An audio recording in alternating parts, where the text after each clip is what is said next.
Well, ditching the coffin and urn at the end of life, there are now eco-friendlier ways to send your loved ones off to eternity. That's right. A new state law allows for some of these newer options. Our Jaewon Jung explains that grave choice.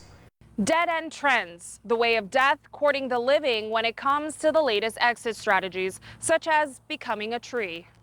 Converting the body not into ashes, but soil. And that's what is called natural organic reduction. It's one of the latest trends to memorialize those who have passed. And it is the most sustainable and green death care option that exists today. Haley Morris is a spokesperson for Earth Funeral. It's a funeral home specializing in human composting based in Washington State. Traditional options just aren't as sustainable as they could be. Here's how it works. The body is laid on a bed of wood chips, straw, and alfalfa inside a vessel. Then for the next 30 to 40 days, the body is decomposed into rich soil.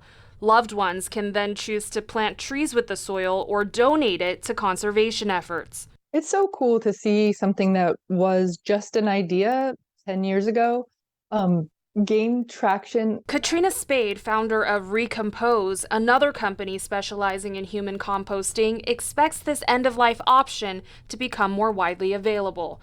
Nevada became the latest state to legalize human composting in the last legislative session, but there are other eco-friendly funeral alternatives. By offering green and natural products has opened up a whole new line of opportunities. Jimmy Olson is a funeral home owner based in Wisconsin. He tells me his facility is dedicated to the green-based model. Olson showed me some of the latest trends at the National Funeral Directors Association's International Convention, which came to Las Vegas this week. A traditional flame cremation leaves about 560 pounds of carbon release. That's basically driving your car for 600 miles. For example, this vessel cremates the body in heated water. It's a practice legal in 28 states, including Nevada. And this machine, not available on the U.S. market yet, is called an electric cremator. The idea of electric cremation is not a new one, but an actual cost savings and reduction in emissions is now becoming a reality. Shrinking the carbon footprint while laying loved ones to rest is a trend Olson expects to continue.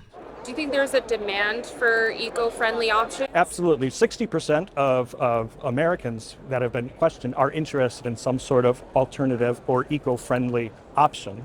Nevada is now the 7th state to legalize human composting as a death care option. The law will go into effect January 1st of 2024. In Las Vegas, I'm Jaewon Jung.